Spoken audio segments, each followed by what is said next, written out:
memang bersoalan kurban, saya jujur saja selama di Indonesia masih banyak salah pemahaman terhadap kurban. Dan saya pernah berkata, memang Islam kita di Indonesia Islam keturunan. Ya, jadi asal tahu saja. Ya, tapi dari segi belajaran, mohon maaf ya, kita terlalu jauh terhadap pemahaman. Yang saya maksud, kita melaksanakan sesuatu tapi kita sudah belajar, sudah tahu, bukan hanya asal saya dengar, saya lihat, saya bukan sebatas itu, tapi kita punya dasarnya. Dan ini kelemahan kita, di antaranya kurban. Saya pernah mendengar, bukan malah sering mendengar soal kurban dihitungkan beroran. Jadi keluarga suami istri sama 5 anak berarti jumlah 7, wajib sapi. Kalau kurang daripada itu, atau misal suami istri tidak mampu, boleh ini tahun kurban kambing atas nama suami, tahun depan atas nama istrinya. Ini hal keliru sebenarnya. Yang dihitungkan soal kurban beda sama akikah dan beda sama zakat fitrah. Zakat fitrah sama akikah terhitung beroran. Akikah laki-laki 2 kambing, perempuan 1. Kalau tidak mampu boleh. Kalau ada kembar laki sama perempuan berarti 3 kambing. Tapi kalau tidak mampu boleh 1 kambing, tidak masalah. Dan tidak ada istilah sekarang saya kurban tapi nanti sisanya seolah-olah ada hutang sama Allah. Sesuai kemampuan kita. Di antaranya kurban. Kurban hitungannya berkeluarga, bukan beroran. Buktinya Rasulullah SAW dan juga cerita Nabi Ibrahim. Ketika Nabi Ibrahim mau sembelih Nabi Ismail, Allah turunkan apa? Mengganti sembelihan Nabi Ismail dengan ekor kambing dari surga. Berapa ekor kambing? 1. Padahal Nabi Ibrahim punya istri 2 dan anak. Ada istri Siti Hajar dan Sarah. Kemudian anaknya Ismail dan Ishak. Berarti semuanya berapa? 5. Kenapa Allah tidak turunkan 5 ekor kambing? Karena hitungannya memang 1 keluarga. Yang kedua, Rasul sendiri sembelih 2 kambing. Pertama, Bismillah atas nama Muhammad dan keluarga Nabi Muhammad. Padahal kita tahu keluarga Nabi Muhammad SAW termasuk keluarga besar. 11 istri, belum lagi anaknya, laki-laki sama perempuan. Ada yang hidup maupun sudah mati. Sudah termasuk semua. Yang hidup maupun mati. Yang kedua, Rasul sembelihan yang kedua atas namaku dan umatku. Umatnya berapa miliar? Cuma 1 ekor kambing. Kenapa Rasulullah SAW berkurban atas nama dirinya dan umatnya? Saya mengambil salah satu di sini tanda sayangnya Rasul kepada umatnya. Jadi saya selalu berkata, orang miskin yang tidak mampu berkurban seharusnya bangga di hari kurban. Karena Rasul sudah kurbankan duluan atas nama dia. Jadi terima kasih ya Rasulullah, ingatkan kita. Yang kita tidak mampu Rasul sudah. Bahkan kalau Rasul sudah kurban atas nama umatnya yang tidak mampu, berarti sudah terkabul.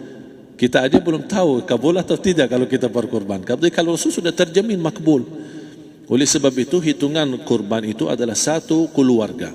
Misal bapa punya istri, punya anak. Itu kalau mampu sapi silahkan, mampu 1000 sapi silahkan. Kalau soal kemampuan tidak ada masalah. Tapi kalau soal kewajiban, tidak ada wajib lebih daripada 1 ekor kambing. 1 ekor kambing. Misal kalau bapa punya istri 4, misal, cuman ini misal ya. Istrinya 4, setiap istri anaknya 10. Berarti jumlah berapa? Anak 40, istri 4, berarti 44, sama bapa 45. Wajib 1 ekor kambing saja, cukup untuk semua ini. Tapi kalau soal mampu, ya silahkan. Mau 1000 kambing boleh, mau 1000 sapi boleh. Tidak ada yang melarang kalau soal kemampuan. Dan kalau kita mau sembelih, Bismillah atas namaku dan keluarga. Tidak perlu bawa data-data nama keluarga. Jadi disebutkan tukang sembelihnya ada capek menunggu sambil sebutkan nama-nama. Tidak perlu. Udah Bismillah atas namaku dan keluarga. Termasuk kata atas namaku dan keluarga, termasuk orang tua yang sudah meninggal. Termasuk orang tua yang sudah, karena kita adalah hasil daripada orang tua. Itu sudah termasuk, tidak perlu kita sebutkan. Ada sebagian ulama membolehkan kalau kita mampu, mau khusus kambing atas nama orang tua, tidak masalah. Kalau kita mampu. Tapi kalau kita tidak mampu, itu sudah termasuk orang tua kita bersama keluarga besar kita. Ini salah satu kenikmatan, dan ini termasuk juga sedekah yang berguna bagi orang yang sudah meninggal di keluarga kita. Wallahu ta'ala alam. Dan juga masalah panitia, bisa kita mewakili. Kalau kita tidak mengerti sembelihannya dan tidak mengerti cara bagiannya. Tapi ada satu sunnah yang termasuk kehilangan sunnah ini, adalah banyak yang tidak mau makan dari hasil kurban. Padahal itu sunnah Rasul. Dari akikah boleh makan, dari kurban pun boleh makan. Bahkan sunnah SAW dibagi 3. Sepertiga pertama dihadiahkan. Maksudnya kata dihadiahkan kepada orang kaya. Misal tetangga saya tapi orang kaya, dia bukan miskin, tapi boleh saling hadiah. Karena inti daripada hadiah silaturrahim. Ada keluarga kita termasuk mampu, tapi saya kasih, ini alhamdulillah saya sembelih sapi. Barangkali dia tidak mampu, cuma sembelih kambing. Udah, kita dapat daging kambing, dia dapat daging sapi. Tapi dengan niat hadiah, bukan sedekah. Karena dia bukan orang miskin yang menerima sedekah. Yang sepertiga yang kedua adalah sedekah. Sedekah itu termasuk orang miskin. Yang ketiga, kita makan sendiri. Bahkan Rasulullah SAW selepas Idul Adha, beda sama Idul Fitri. Sebelum Idul Fitri dia makan kurma, meyakinkan batalan puasa. Tapi kalau Idul Adha tidak makan dan minum sebelum salat, kenapa? Bukan tak berarti tidak boleh. Tapi Rasulullah SAW ingin pertama pembukaannya, buka sarapannya atau makan di pagi harinya selepas Idul Adha adalah dari hasil sembelihan kambing itu atau dari kurban. Jadi kita sebagian sedikit. Tapi kalau kita merasa alhamdulillah rezeki saya banyak di rumah, alhamdulillah banyak ada makanan, mau sedekahin semuanya, semua mau sedekahin, tidak masalah. Tapi yang saya maksud, kenapa tidak kita sekali-kali hidupkan sunnah Rasul? Jadi sebagian, walaupun ada sebagian sedikit lah, buat istilahnya sama sedikit porsi nasi atau apa, karena kita berhak sebagai kita kurbankan lillahi ta'ala, kita berhak menikmati kurban ini yang lillahi ta'ala supaya kita mendapatkan keberkahannya, bukan hanya orang lain. Terus yang kedua ada masalah pembayaran. Kalau kita wakili panitia, boleh kita pesan sama panitia, tolong sedikit dari kurban saya minta buat saya makan. Itu tidak masalah, kita boleh minta. Dan boleh kita wakili, tapi kita tolong ingatkan, tidak boleh pembayaran hasil sembelihan itu dari kulitnya. Ini menjadi salah satu persoalan di Indonesia. Banyak tukang sembelih datang, ketika kita tawarkan untuk sembelih ini, berapa pak? Oh tidak apa-apa, kasih aja kulitnya sama kepalanya. Jangan anda setuju, jangan anda terima. Oh maaf saya tidak bisa.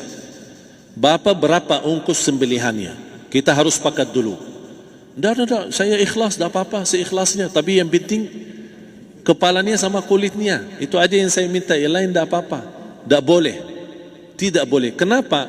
Karena ini kurban. Kata kurban berarti lillahi ta'ala, bukan untuk jual beli. Kalau kita sudah bayar dari bagian kurban, berarti bukan lillahi ta'ala.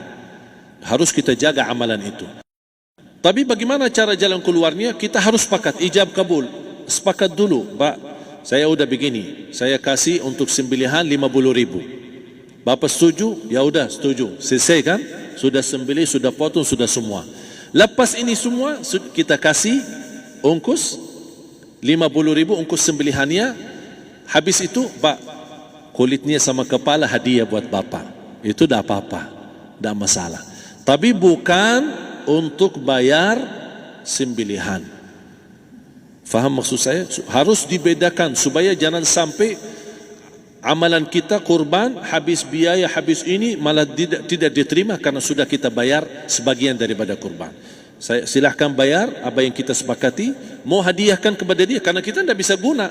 Buat apa yang kita mau gunain kulitnya? Tidak bisa. Tapi mereka buat mereka lebih berguna, oleh karena itu kita bisa hadiahkan untuk mereka. Bahkan kita bisa juga kasih daging untuk mereka bisa menikmati sebagai sedekah. Wallahu taala alam.